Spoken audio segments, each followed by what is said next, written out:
It was a cool morning at SeaWorld Orlando, the kind of Florida dawn where sunlight ripples over the lagoon and visitors drift in, half awake, cameras dangling from their necks. But behind the scenes, trainers were already in motion, preparing for the day's main attraction, the killer whale show. Among them was Jessica Marshall, a trainer with 5 years of experience working with orcas. She knew their behaviors intimately, every flick of the tail, every subtle change in their gaze, the sounds that calmed them. But experience didn't mean invulnerability. The spotlight rose over the semicircular stadium as guests filled the stands. Trainers took their positions. Beneath the shimmering water, the orcas glided, massive, sleek, and black and white, their presence both graceful and intimidating. Jessica walked the platform's edge, heart steady but alert. She knew too well that one misstep, one misread signal, could turn routine into disaster.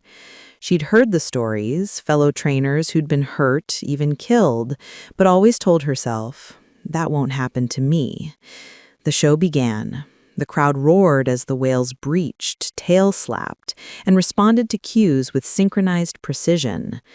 Jessica and her two colleagues exchanged hand signals, whistles, and glances across the water.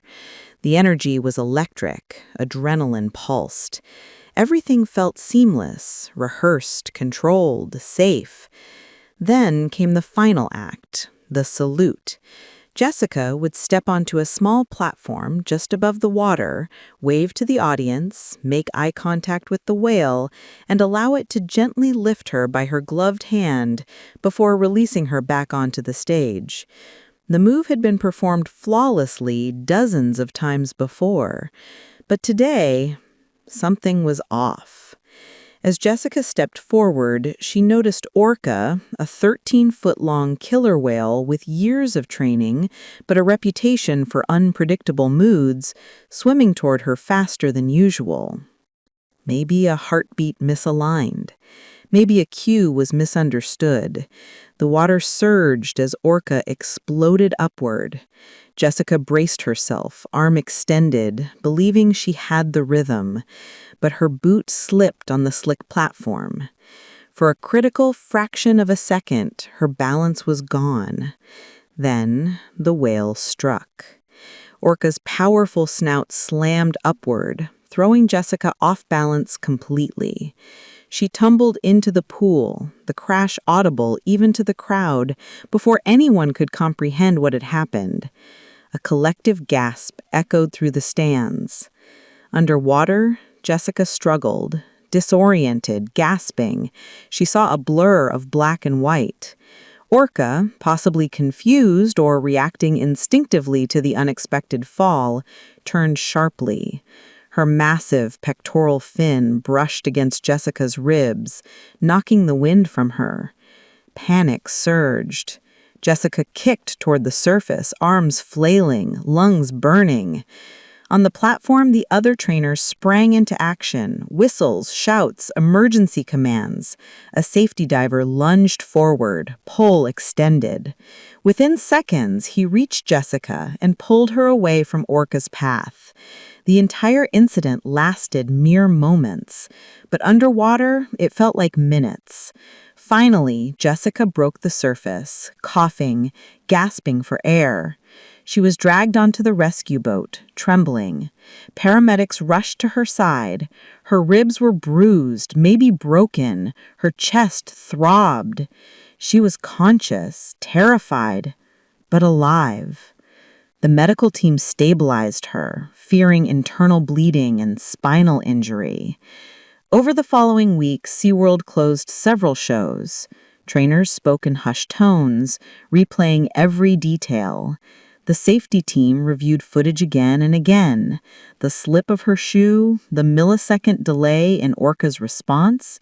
Was it the platform's surface, the timing of the cue, or had Orca simply been off that day, unwilling, reactive? Investigators arrived. OSHA lodged an audit demanding revised safety procedures. It wasn't the first time.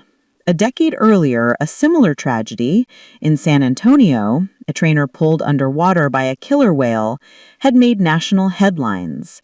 That fatality ignited fierce debates about the ethics of captive marine performances. Animal rights groups and families demanded change. "It's not just an accident, it's inevitable," one activist said. SeaWorld defended its record, citing safety protocols, decades of experience, and the unique bond between trainer and whale. But for much of the public, the image of a human against a 6-ton predator was impossible to forget. Jessica survived, but her recovery was slow and painful. Physical therapy was grueling, her ribs healing unevenly, pain flaring with every twist. The nightmares were worse: drowning, darkness, the flash of black and white beneath her. She replayed the fall again and again in her mind, wondering what tiny decision might have changed everything. Months later, she returned to the lagoon. Orca was there, gliding silently beneath the surface, her body reflecting the dusk light. Jessica watched from behind a barrier, no longer in her uniform, no longer part of the show. In a somber safety meeting, trainers gathered to propose changes. They recommended textured, non-slip footwear, real-time pressure sensors on platforms to detect slip risk, stricter 2-trainer backup systems during acts, designated escape zones, and expanded medical teams trained for deep water trauma. SeaWorld promised to enhance protocols, but critics still asked, can a human ever truly be safe working with a wild predator? Eventually, Jessica spoke to the press. She described the bond, the adrenaline, and the split second where everything fell apart. "We love these animals, but love doesn't mean ignoring safety. No round of applause is worth a life." Her story spread across the country, in newspapers, on primetime news, across social media. Sea parks reevaluated their policies. Some states introduced legislation limiting orca performances. Americans debated endlessly. Was this entertainment or arrogance? In time, Jessica left performing altogether. She devoted herself to marine rescue, helping stranded whales and dolphins return to the wild. "Now," she said, "I help them free them instead of training them for applause." But the memory never left her. At night, in her quiet coastal home, she'd sometimes wake to phantom echoes, a whistle, a splash, Orca's dark eye watching her, a reminder that nature, for all its wonder and beauty, can never truly be tamed.